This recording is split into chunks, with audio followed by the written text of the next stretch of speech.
Hey everyone, it's Alex from RaddTitan, and we're here at the Singapore Toy Game Comic Con, and we're at the press release. We're here today with writer Nick Spencer, and Nick Spencer's worked on a few things. He worked on like Ant-Man, Supergirl, Iron Man, Avengers, Spider-Man.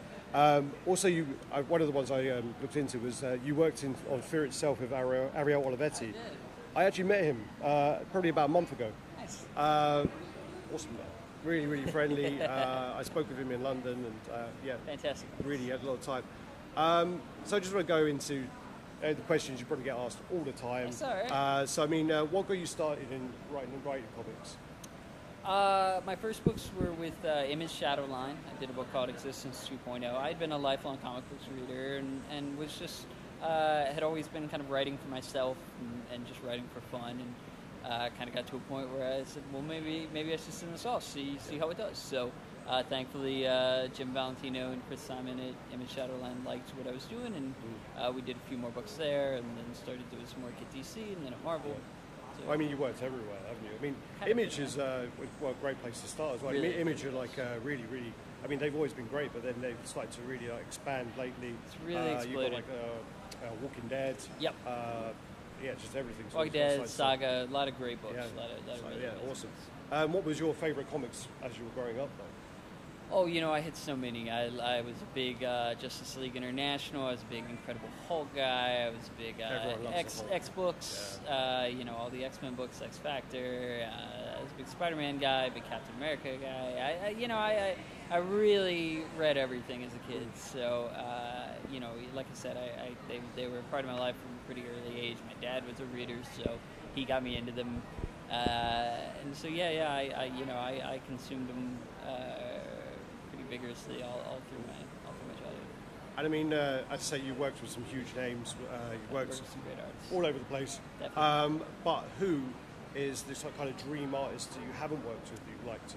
Well, there are a lot of artists. I've been very, very lucky. I've gotten to work with folks like Daniel Acuna, Amarios, who's here. I've Steve Lieber, Joe Wiseman. So many amazing artists. In terms of names I haven't gotten to work with yet, I've gotten to work with Sarah Pacelli, who I really love, Steve McNiven, Jamie McKelvey, somebody I'm a huge fan of that I would love to work with, David LaFuente. This is still a big wish list. So you still There's got a lot of great talent. There's a lot of great talent in comics. Same question again, Yep. But what's your dream character you would like to work on? As I say, you've got a real huge list of people you've worked on. Yeah, I mean, I've gotten to do a lot, but I've kind of consciously avoided. I have not written any Peter Parker. I've not written any Spider-Man yet. I want to save that for the perfect opportunity to write him. But I tend to work in kind of the Avengers world of books these days, and I'd like to continue doing that and kind of push in that direction. That's kind of where the action is. Right, I'm going to. That's all the icebreaker stuff now, and I'm going to go straight to business, right? Got it. And you probably know what's coming up. I mean, obviously, your recent comic kind of sparked a bit of a storm online. Maybe. So I just want to say,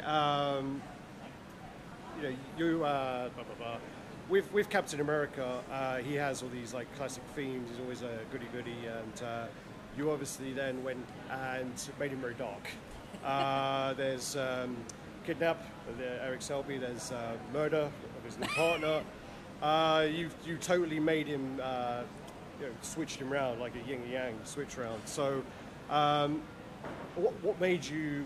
How did you go into that? I mean, well, it was really a story about sometimes the best way to show how important a character is and how vital a character is to that universe is to show the mirror of that, to show the exact opposite, to show how destructive a force it could be. And that's really a lot of what the story is about, is that there's nobody more trusted and looked up to than Steve Rogers. There's nobody, in a greater position of authority and leadership in the Marvel Universe.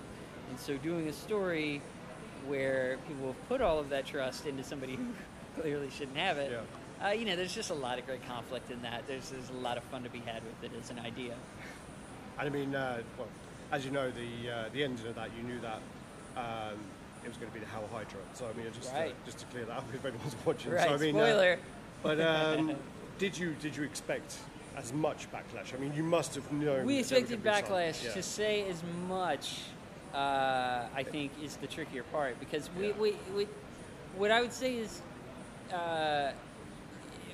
you know, I've been reading comics my whole life, and you know, Tom Brevoort, the editor on the book, has edited the book for years and years. So, you know, we kind of have a general fluency with how things will be received within the comics audience and things like that. And we knew that this would be a very controversial, very big moment. What you have now that maybe we didn't think about as much is there's now a huge global audience for these characters that because of the movies. And Sure. and you know, we did this story the exact same month that Captain America: Civil War had just come out. So you know, there's a huge audience who maybe I don't mean it to sound. Well, no, yeah, like casual readers. But I don't mean for it to sound as though I'm dismissing them, because I'm really not. They're very passionate and informed fans. But you know, in comics, there's a sort of fluency with putting the characters through really extreme situations, having that extreme situation be the status quo for a while, and you know, we thought in terms of that, I think, and we maybe didn't realize that, you know, that you know, that people's moms would hear about this story from, you know, the newspaper and would be like, "You've ruined Captain America forever." It's almost like Marvel used to have a line which I really enjoyed reading when I was younger, which was the "What If" line. Oh yeah. It's almost like an extended episode of that. But I really enjoyed those. I mean, they had some great ones. They had like what if the Punisher had been possessed by Venom or something like that? And they were like, what if just whatever Silver crazy Surfer had scenario. the No, the what ifs Infinity are great. And you know, I tend to challenge myself actually. What ifs are something that I think about a lot in terms of like, I read them a lot as a kid too and loved them. And you know, you try to challenge yourself to say, how close can you get to this in the actual Marvel universe? So you know, what's the farthest that you can go? Because you need to think like that in terms of these. Well, you don't want to set boundaries. So yeah, exactly. So you know, so trying to do the craziest, biggest stories is the way you should go. So you know, in that sense, I'm pretty pleased with what we did.